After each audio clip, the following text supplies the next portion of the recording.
स्वागत है दोस्तों विंग से उड़ान में। केएस एग्जाम 24 अक्टूबर 2021 के दिन शेड्यूल्ड है और 2 दिन रह चुके हैं फाइनली एग्जाम में। जितने लोग भी इस एग्जाम के लिए प्रिपेयर कर रहे थे पिछले 1 साल से या फिर पिछले कई सालों से, और जितने लोग भी अपीयर होने वाले हैं, सभी को विंग से उड़ान की पूरी टीम की तरफ से all the best. Go out there and do your best, और हमारी दुआ है कि आप सभी को अपनी मेहनत का फल मिले। दोस्तों, यहीं पर मैं आपको बताना चाहूंगा कि हमने कुछ फ्री टेस्ट आपके लिए लाए हैं लास्ट 2 दिन में रिवीजन करने के लिए, जो भी आपने पढ़ा है। और इस फ्री टेस्ट में हमने करंट अफेयर के 2 पेपर आपके लिए ओपन कर दिए हैं और उसके साथ में जम्मू एंड कश्मीर के रिलेटेड 2 पेपर ओपन कर दिए हैं। और इन पेपर्स को अगर आपके पास टाइम है तो मैं रेकमेंड करूंगा सरसरी नजर से जरूर देखिए। अगर सॉल्व करने का टाइम नहीं है, बस क्वेश्चन देखिए, आंसर देखिए, क्वेश्चन देखिए, आंसर देखिए, क्योंकि प्रीलिम्स में क्या है, 4 ऑप्शन है। अगर आपकी आंखों से गुजरा होगा कोई सवाल तो आपके दिमाग में, सबकॉन्शियस माइंड में उसका आंसर रह जाता है, तो आप आंसर कर पाते हैं। तो ये 4 पेपर आपके लिए हमने ओपन कर दिए हैं, फ्री ऑफ कॉस्ट है। लास्ट 2 दिन है, नजर मार लीजिए अगर टाइम है तो। आपको सिंपली विंग से उड़ान की ऐप में जाना है और वहां पर आपको स्टोर में जाना है। स्टोर में आपको कोई पेमेंट नहीं करनी है, सिंपली स्टोर में जाके केएस की जो टेस्ट सीरीज है वहां तक पहुंचना है। वहां फ्री कंटेंट में आपको ये मिल जाएगा। आज ही हम ओपन कर रहे हैं आपके लिए। तो दोस्तों, उम्मीद है कि ये 4 पेपर करंट अफेयर और जम्मू एंड कश्मीर के रिलेटेड जो जीएस का आपका सब्जेक्ट, जो आपका सिलेबस है, उसमें आपको मदद कर पाएंगे। पहली बात ये तो जरूर ये 4 कोशिश करिए 4 पेपर करने की। दूसरी बात ये दोस्तों कि कुछ टिप्स हैं जो मैं आपसे शेयर करना चाहूंगा कि शायद कि तेरे दिल में उतर जाए मेरी बात, या शायद आपको वो आपके एग्जाम में 1-2 नंबर शायद एक्स्ट्रा दिलवा सके। तो दोस्तों, यहां पर आपको क्या ध्यान रखना है, सबसे पहली बात लास्ट मिनट टिप्स में नंबर 1 ये सोच के जरूर जाना है कि क्वेश्चंस कितने अटेम्प्ट करें। नेगेटिव मार्किंग है, हमारे सबके दिमाग में होता है कि नेगेटिव मार्किंग में ज्यादा अटेम्प्ट नहीं करने हैं, गलत हो जाएगा, नेगेटिव मार्किंग चली जाएगी। बिल्कुल सही बात है, लेकिन इस चक्कर में इतने कम भी नहीं करने हैं कि आप कट ऑफ के आसपास भी नहीं आए। आप जानते हैं कि जनरल स्टडीज पेपर 1 जो कि सुबह होगा 10 से 12, उसमें 100 क्वेश्चन होते हैं और हर क्वेश्चन 2 मार्क्स का होता है। तो आपको कितना 200 मार्क्स का पेपर है ये। और जो लास्ट कट ऑफ था वो 92-93 के करीब गया था जनरल कैटेगरी का। अगर हम माने कि सेम लेवल ऑफ डिफिकल्टी रहे एग्जाम के लिए, तो पिछले साल 2018 में पिछले केएस में तकरीबन 50,000 के शायद आसपास लोगों ने फॉर्म भरा था। और एग्जैक्ट स्टार्ट मुझे याद नहीं, पर मुझे एक अंदाजा है, और पोस्टें भी शायद 70-80 के करीब थी। इस बारी 30,000 जो कि ऑफिशियल स्टैट्स है जेकेपीएससी का, 30,000 के करीब लोगों ने फॉर्म भरा है और जो आपकी नंबर ऑफ पोस्ट भी ज्यादा हैं। तो एक्सपेक्ट किया जा सकता है कि अगर पैटर्न ऑफ एग्जाम सेम रहा तो कट ऑफ इसी के आसपास जाना चाहिए, 90-100 के बीच में। लेकिन इसके पॉइंट ऑफ इस इंफॉर्मेशन के बेसिस पे आपको ये सोचना है कि अब मैं कितने क्वेश्चन अटेम्प्ट करूं। आप देखिए, आप जब क्वेश्चन अटेम्प्ट करेंगे तो आपको 2 किस्म के क्वेश्चन जो हैं वो जरूर अटेम्प्ट करने हैं।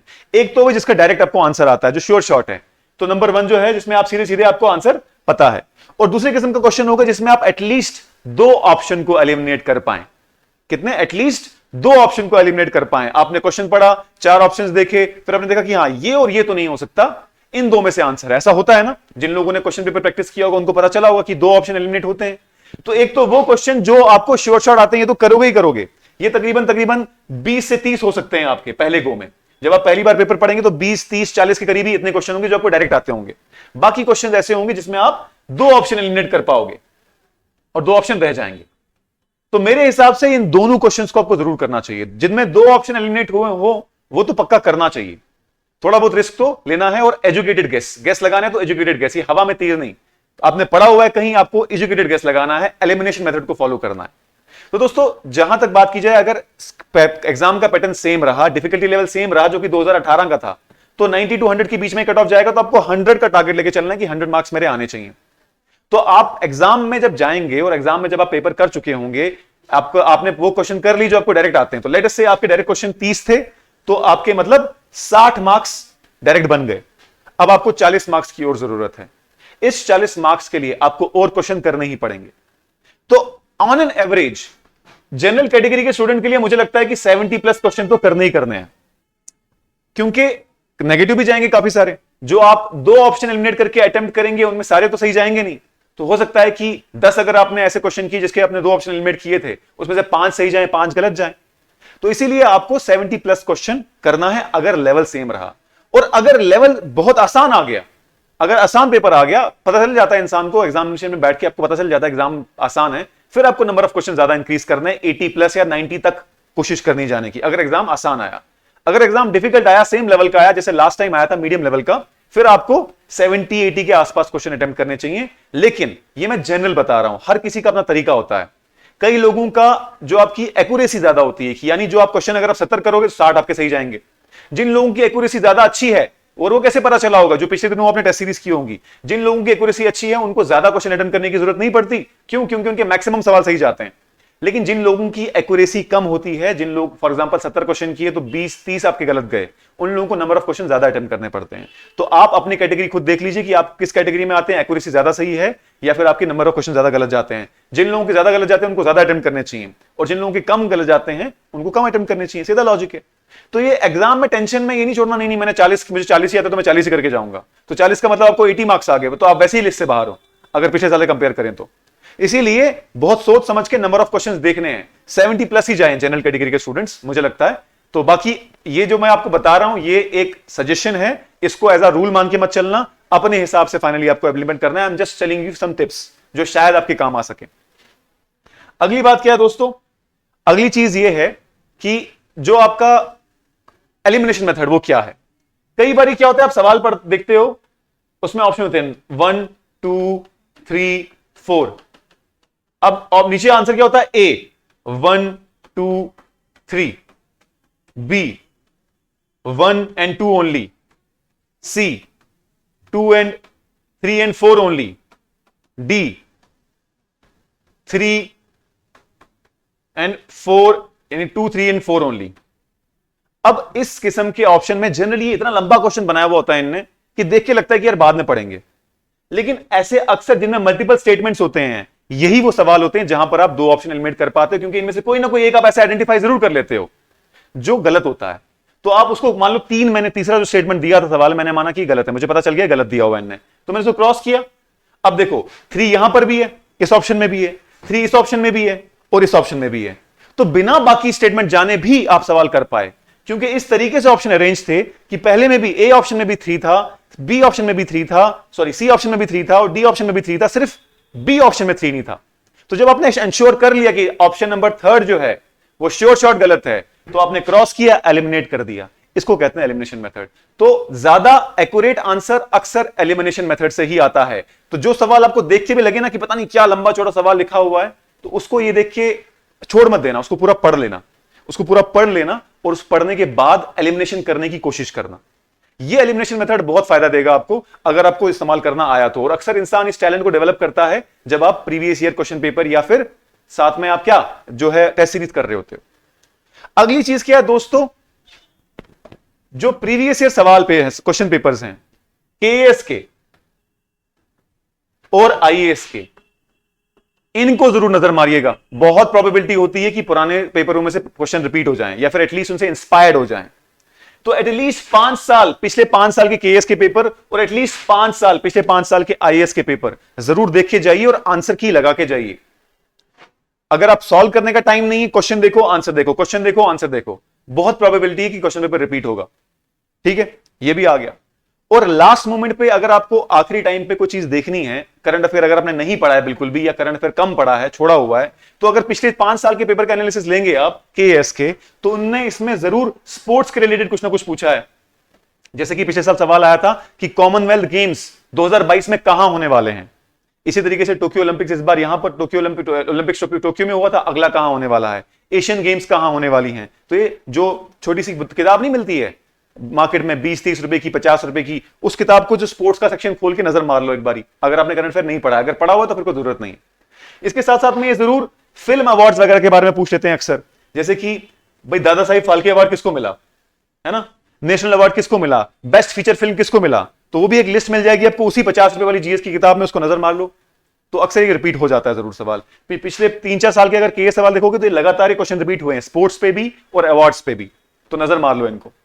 ठीक है जी, तो ये सब चीजें हैं जो छोटे मोटे टिप्स थे जो आप लास्ट टाइम पे कर सकते हैं। बाकी जितना आपने पढ़ा है उसको रिवाइज करिए, नया कुछ नहीं पढ़ना इन 2 दिन में लास्ट में। और एग्जाम के पहले 7 घंटे की नींद जरूर कर लेना एटलीस्ट, क्योंकि अगर एग्जाम के दिन ही आप नहीं सोए, आपकी परफॉर्मेंस कैसी रहेगी। जो लोग रात भर पढ़ के दिन में सोते थे वो लोग अपना स्लीप साइकिल आज ठीक कर लें। स्लीप साइकिल ठीक नहीं करोगे तो जिस एक टाइम पे एग्जाम होगा उस टाइम पे आपकी जो आप यूज टू हो चुके होंगे उस टाइम पे आपका ब्रेन उतना तेज काम नहीं करेगा जितना नॉर्मली करता है। तो स्लीप साइकिल ठीक करो इन दिनों में, आज और कल 2 दिन है आपके पास। ठीक है जी।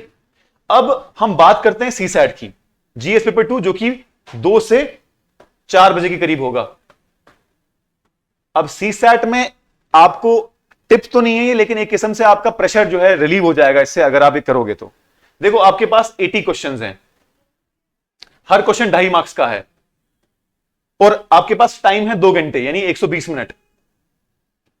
अब अगर आपको क्वालिफाई करना है, पास ही करना है, लेकिन पास करते करते भी पसीने छूट जाते हैं, तो अगर आपको पास करना है तो आप टारगेट मान के चलो कि यार मैं मैथ्स में से इतने कर लूंगा, रीजनिंग में से इतने कर लूंगा, और अगर एवरेज और रेशियो पे क्वेश्चन है तो मैं पक्का कर लूंगा, अगर रीडिंग कॉम्प्रिहेंशन पे आया तो मैं पक्का कर लूंगा, अगर सिलोजिज्म पे आया तो मैं पक्का कर लूंगा। वो देख लो, क्योंकि 80 में से पूरे तो नहीं कर सकते आप, दिमाग में 50 का टारगेट मान लो।